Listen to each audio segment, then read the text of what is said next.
back and welcome to my September wrap-up. These are all of the books I read during the month of September. I put down a couple as well, so I will briefly talk about those too. Now, the first one feels a little bit like cheating because I did most of the mileage in the previous month, but I still finished it during the month of September, and that is The Words of Radiance by Brandon Sanderson. This is the sequel to The Way of Kings. It's his Stormlight Archive series. I'm doing my reread. I'm loving my reread. I'm also doing videos of the best bits of each book as I finish reading it with all my favorite quotes and character moments, so I'll link those down below if you are a Stormlight fan so you can go and check them out. But if you haven't read The Way of Kings because it seems intimidating, the page count is intimidating, but the writing is actually really readable and it's really easy to get hooked on it, especially at the end of each book, because Sanderson does his classic Sanderlanche where you just get riveted and thrown into the story and everything is happening all at once. It's a great time. So I gave these 5 stars if that wasn't obvious. Then I borrowed an audiobook called How to Keep House While Drowning, and I've seen this on a few Goodreads lists, but this one is a very short non-fiction, and the core message is essentially you don't exist to serve your space exists to serve you, and just because you don't clean it regularly doesn't mean that you are lazy. You might be tired, stressed and overwhelmed, and it's just about managing the balance between living and enjoying your life and also cleaning your space and trying not to feel guilt for various ways you go about doing each one. It was basically trying to undo all of the expectations that are set by, I guess, society or even by just yourself, how your space should be cleaned and when. And it was refocusing chores as care tasks. So making sure that you're cleaning your space as works for you, but you're not putting guilt or pressure on yourself and going, oh, I have to do my chores. It's like, oh, if I do this one thing, it's like caring for future me, and trying to refocus things like that. But the author, I think, was neurodivergent. So she had ADHD. She also had very young children and she had babies during COVID. So she was talking about that time when she felt very isolated. Her executive function was really not letting her do the different tasks around the house. So I found this lens really valuable and just a nice breath of fresh air, honestly. What I want to say is that this book was kind, and it was about treating yourself in your space kindly and with enough movement so that you don't feel like you're burdened by it. So it was just a lovely book. I don't usually rate my nonfiction, but by the way you've heard me talking about it, I obviously found it quite valuable. And because it's so short, it's so easy to get through. The author kept it short on purpose because she knew that we've got a lot going on in our lives, so she didn't want to write a huge, massive title for nonfiction that was so hard to digest. So she kept it short and sweet and to the point, and it was fantastic. Then I tried another nonfiction title that came up at my library, and that was Smoke Gets in Your Eyes. And this is a memoir about a woman who works at a mortuary. I think that's how you say it. No, a crematorium. And she's talking about all of the different tasks and her reaction to them as she's learning this job, because I think she's 20 or 19 or something. It's like one of her first jobs ever. And I'm sure that there were great messages in there, but I actually put this down quite early. I stopped at 14% because there was such detailed description of bodies, and I was like, it makes sense for the subject matter, but I didn't think it would be quite so almost intimate in how it was described. So just the level of description and involvement in, deceased bodies, I was like, I know this is not for me. It's making me uncomfortable, but not in the way I think that it should be making me uncomfortable. It was giving me like, oh, I don't want to read this, rather than this is not nice, but also fascinating. So I think I was walking the wrong line, so it definitely wasn't for me, so I ended up, putting it down. Then I tried a fantasy book that was one of my anticipated releases, and that is The Gods Below by Andrea Stewart. She wrote another series that is a young adult fantasy called The Bone Shard Daughter. This is her new adult fantasy though, and I want to say that I enjoyed it, but looking back on my notes, I'm like, I can respect this for being unique, and I was interested at the time, but for some reason it's just not memorable to me. The premise is that we're following 2 sisters, but in their world 500 years ago there was something called the Shattering, and now there's a mist that is encroaching on civilization, and to cross this mist you can't breathe it in, otherwise it's toxic and it kills you. But at the beginning of the story, these 2 sisters, Russia and Hakata, they are 9 and 15 years old, and they're trying to get across the border so that they can escape this mist. And the older sister, Hakata, tries to bargain their way onto a deep diving mining crew, because when you mine, you have to hold your breath.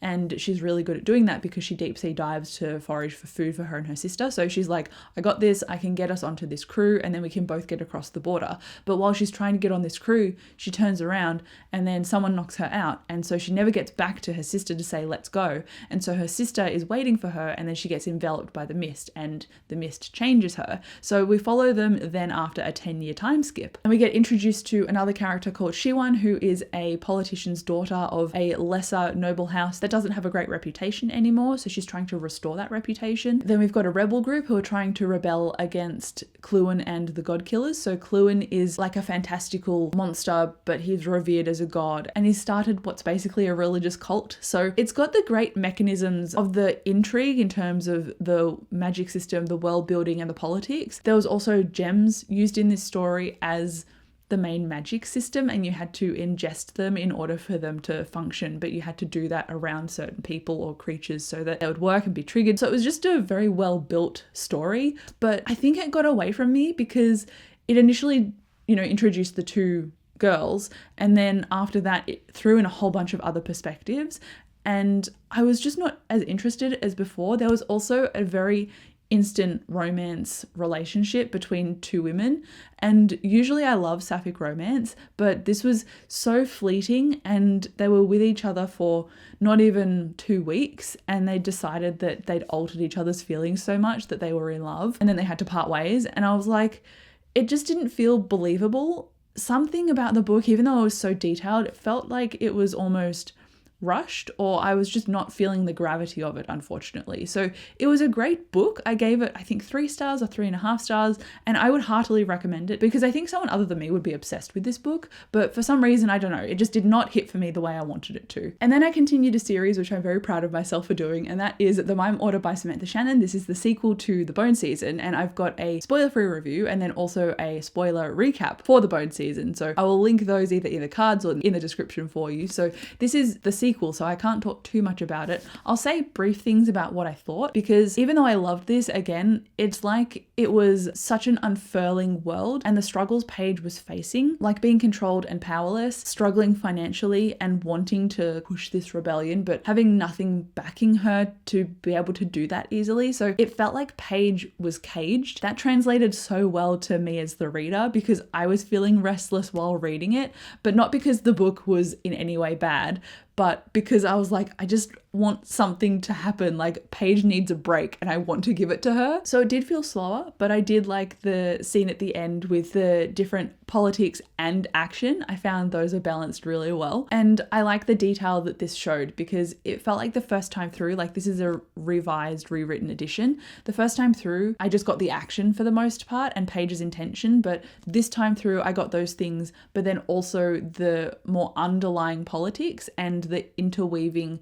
that is being set up for future books that had an impact on this one and future novels, I'm imagining. So I'm really liking that we've got a bit more depth now with the rewrite. It's a bit more clear rather than feeling very background. So I liked it. I gave it 4 stars, although I did feel like it slowed my reading pace down, which I was frustrated at myself for. I think I was just not quite in the right mood for this, and so I pushed through anyway, and that made me go, it feels like ages since I've been reading this. So I finished it, I was happy about it, but then I started The Song Rising, which is the sequel to this. Even though I want to continue reading The Song Rising, I've put it on pause for now. I might pick it up during October because, this is about clairvoyance and ghosts, so it very much fits the theme of the spooky vibes for October. But I think in terms of the world building and the writing style, I need a bit of a break. So I ended up putting The Song Rising down at 30 pages, and I'm going to revisit it later. So that was my second or third DNF for the month. Second, I think. I've got one more coming up that I'll discuss shortly.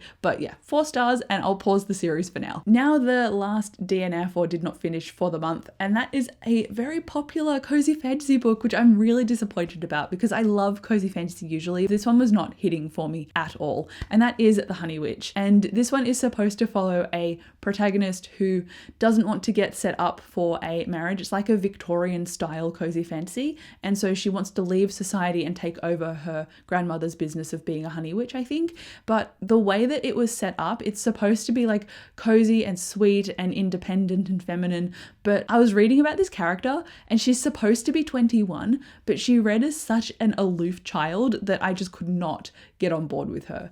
And even though she'd probably get some kind of leveling up in terms of her character growth as you get into the book, I was like, I'm not getting absorbed now, and I don't think the style is going to change too much. So that's an unfortunate DNF at 10%. But then I borrowed an audiobook just completely on a whim, and that is This Delicious Death. And this has ended up being one of my favorites of this month. And it follows 4 girls, and they're about college age. They're going to a music festival together. However, they are not normal girls. So in this world a few years ago, there was an event called the Hollowing, and that's when a lot of people caught a stomach bug, and as a result they got turned into ghouls. So ghouls eat human flesh, and it was like an apocalypse, but then it's been managed and maintained because now ghouls have been assimilated back into normal society. These girls are packing to go to their music festival, and they've got a cooler full of freeze-dried body parts, which is hilarious, but they're made from sin flesh. So sin flesh is a organization that creates synthetic flesh and lets ghouls live a normal life. And so when these girls are going to the music festival, they meet a whole bunch of boys who are in a band playing at the music festival, and then something happens. One of the boys turns up dead, and they're like, we need to investigate what is going on here. And so they try and overturn this whole conspiracy at this music festival. I forgot where I was at because my doorbell rang, but all you should know is that this is a great, just fun story. It was a little bit gruesome sometimes in describing the ghouls and a bit of the flashbacks with the apocalypse, and I felt that all of the 4 female protagonists were set up, like you got detail about their personalities and what they came from and what happened in their past, and I didn't feel like that disrupted the story at all. It felt like it just built onto the story. And even though it was like teenagers, college age students going to a music festival, which is probably not my vibe, this was such an outlier. It was so much fun. And I also really enjoyed the sweet sapphic romance that was featured in this story too. So overall, it was a great time, and I gave it 4 stars. Like I said, it's the perfect fun balance of, you know, dark and a bit gruesome, but also peppy enough to have a good time. So would recommend. Then I started and finished a romantasy book. So that is a romance fantasy, although it's a bit more leaning towards fantasy and had significant romance subplots, whereas romantasy I associate with a lot of spicy scenes and the lead romance as being the center focus, whereas this story had other centers of focus, and that was these 6 assassins are gathered together by an anonymous source, and they are told you need to kill the current king because King June is a god king, and so it's basically impossible for him to be killed. However, they've received a tip that his crown is what makes him immortal, so if they remove his crown, they've got a shot at taking him out. So it's about these 6 assassins who don't trust each other, who are actively keeping secrets from each other, trying to develop enough of a relationship together so that they can all contribute to this plan of felling a king. While I enjoyed it and I felt that it was paced well, at the same time, I was just like, I don't know what it is. I was not emotionally invested in all of the characters. I liked them enough to continue. I was interested in not only how the plot played out, but how their relationships played out. But beyond that, I was just not caring as much for it as I wanted to. And I think I wasn't driven to love it because I tend to struggle with multiple characters as a focus. I prefer 1 or 2 characters and that's it. And I think because this had 6 characters, it was not hard to understand who each were, but I don't like the split focus. I like focusing on just one character and having a bit of a deep dive. So that ended up being a 3 stars for me. Again, I would recommend it because it was a fun book, but it wasn't anywhere near the level that I was hoping it would be, which is a 4 or 5 stars. So it seemed also mismarketed as romantasy. I find a lot is getting mismarketed as romantasy at the moment because romantasy is the hot thing. That's what's selling. So if you've got a bit of romance in your fantasy, then it's marketed as romantasy, even though to me, that's not exactly what romantasy is. It was a romance subplot or multiple romance subplots in a fantasy setting. That's what this book was. Then I read 2 of my anticipated releases for September, and that was Not for the Faint of Heart. That's one of them. I'll talk about the other one in a minute, but this one is also young adult, and it follows Mariel and Clem. So Clem is abducted at the beginning of the book by Mariel and the Merry Men, and Mariel is the granddaughter of Robin Hood. So it's a Robin Hood adjacent retelling, and they're still fighting against the sheriff, but it's become more of a almost all-out war rather than just like the merry men living in the forest and doing good for the people. It's become something a little bit different. The shape of it has changed, and Mariel doesn't agree with the shape of it anymore, and neither do the group of teenagers that follows her. And so now Clem is involved in everything, and she's a healer. So she's healing the injuries of the merry men, and she's getting closer to them. And I just like that this had such a humorous tone to it. I really like Clem's narration style, and I also really liked how Mariel was shown as tough but broken, and she really becomes vulnerable and starts to open up a bit later in the story, and I really liked that unfurling relationship as well. So it was a sapphic romance if you couldn't tell, but it also had a lot of other stuff going on around these two characters, and I also shed a tear at the end of this book as well. Like, it was a fantastic time, and I'm happy that it was one of my anticipated releases because it lived up to my expectations. I gave it a 4 stars. And then the other anticipated release was an adult book, and that is The Wedding Forecast by Nina Kenwood. She is an Australian author, and this is the 3rd book of hers that I have read, and all of her books are that rom-com tone. So when I was reading this, I was anticipating laughing a lot and enjoying myself and giggling, and I did that, but it also somehow managed to balance this deep turmoil of our main character. So she's just gotten out of a long-term relationship with this guy Joel, and she's going to the wedding of her best friend Hayley, and she is the maid of honor, so she's got to make sure nothing goes wrong at the wedding. But she's staying with Hayley and all of the bridal party before the wedding, and Joel is on the bridal party because he's a friend of Hayley's husband-to-be, and she's like, okay, I've just got to get through living in close proximity, and then after that I can carry on my merry way and I don't have to worry about him anymore. But he brings his new girlfriend with him, and she happens to be newly pregnant, and the reason that Joel and Anna, our main character, broke up was because he didn't want kids. So now she's got to deal with this whole revelation and support her best friend getting married. So it starts out pre, during, and then post the wedding, and it shows all of her character growth and everything. She's also a very anxious person, so she tends to go over things a lot in her head. And also on the bridal party was a guy named Mac, and he came over from the US. He's Australian, but he's pursuing an acting career in LA, and he's come back to support his friend Luke, who is the groom-to-be. And so Anna and Mac really hit it off, but obviously it's not meant to last because he's going back to LA, and that's a huge time gap with Australia. So, it can't work that way. But I just really enjoyed the different dynamics of how relationships were explored in here, and how even though our main character was 30 and her best friend was 30 and hitting different milestones, it was explored and described on such a fine line that it was almost heart-wrenching in certain parts to follow. And I, at some points, did want to put this book down because I'm like, I hate Joel. I just hate him.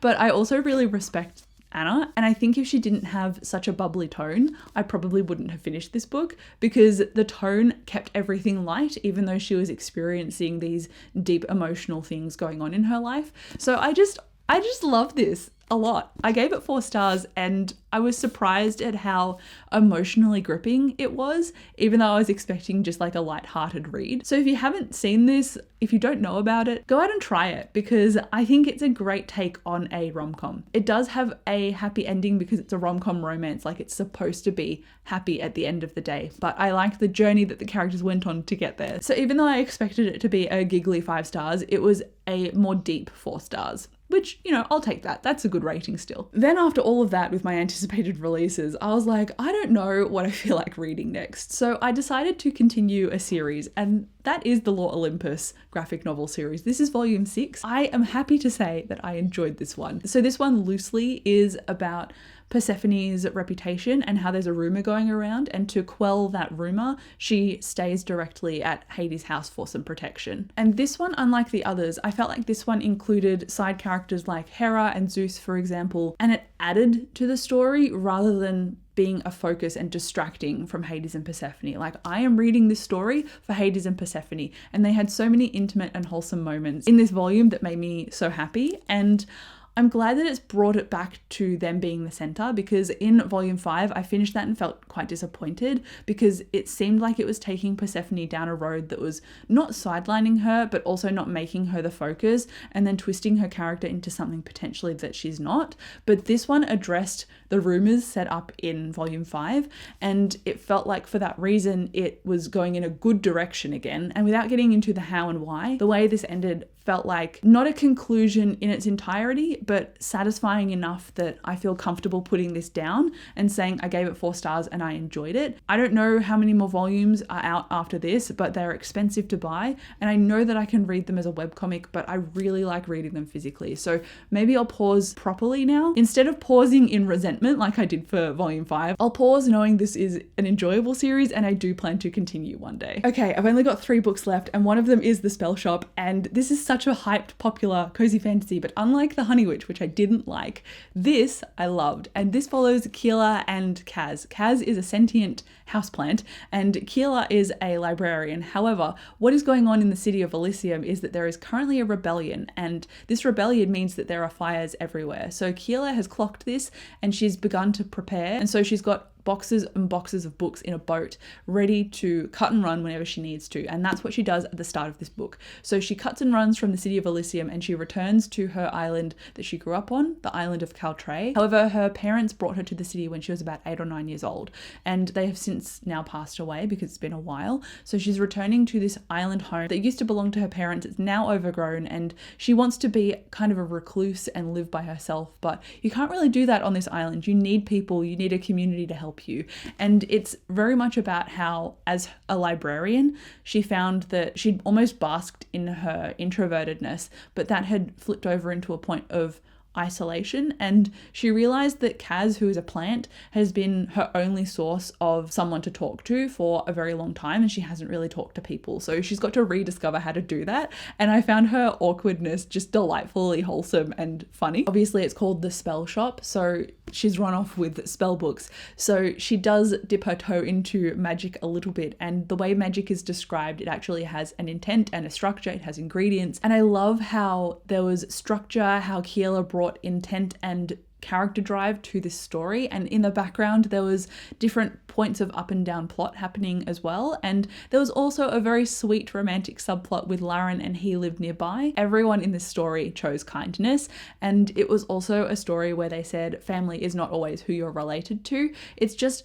beautiful. I loved it so much. It made me so happy. At some point I was a little bit stressed because the plot was up at that point and I'm like, oh, I just want everything to work out for my characters, but everything does end happily. And I'm just so chuffed that I liked this, because after reading The Honey Witch and thinking that it would be amazing and then going, I hate it actually, I'm so happy that I read this and I'm like, I love it actually. So 5 stars. And then to finish off the month, I was like, surely I can squeeze in some rereads before September ends and we go into the more like spooky atmosphere of October. So I revisited the Monk and Robot series by Becky Chambers. I read A Psalm for the Wild Built and A Prayer for the Crown Shy, and I gave both of them 4 stars, but I'll talk about the first book because obviously they're a duology, I don't want to talk about the sequel. So the first book is dedicated to For All Who Need a Break, and it very much follows Dex, who is a traveling tea monk, and they somehow just don't feel right. They don't know if it's connected to their productivity, they don't know whether it's connected to their personal value and how society sees them versus how they should feel. And even though their profession as a tea monk is very giving, they don't feel like it quite fits them anymore. And so one day they're like, no, they make a snap decision and they literally go off the beaten path. They cancel their plans in the next city over and they just live in nature for a little bit. And while they're doing that, out comes Moscap, who is a robot and is making first connection with humans after 100 years of absolutely nothing. As people have developed, they have thought that robots have completely just disappeared and will never return. However, Dex and Moscap form such an unlikely, beautiful friendship, and I love their give and take, and their misunderstandings of each other are so sweet and genuine, and they both settle on the view that it is enough to exist in the world and also marvel at it. And I just find that so beautiful. Reading these is like experiencing a warm hug. It's a little bit existential, but in a good way. It was a great way to wrap up September, honestly, especially when I feel like I get an almost high after finishing a book. I'm like, yes, I accomplished this, I finished it. And these are so short that when I finished them, I felt extra accomplished because it was one straight after the other. And like I said, 4 stars. Becky Chambers is an author that I love, and I really hope pushes out more books soon because I am desperate for new content from her. But those are all of the things I either read or put down during the month of September. If you want to keep up with what I'm reading, I post weekly videos, so like and subscribe to keep in touch with those. But thank you again so much for watching this video. I'll come chat to you in the comments below and I'll see you in my next video. Bye.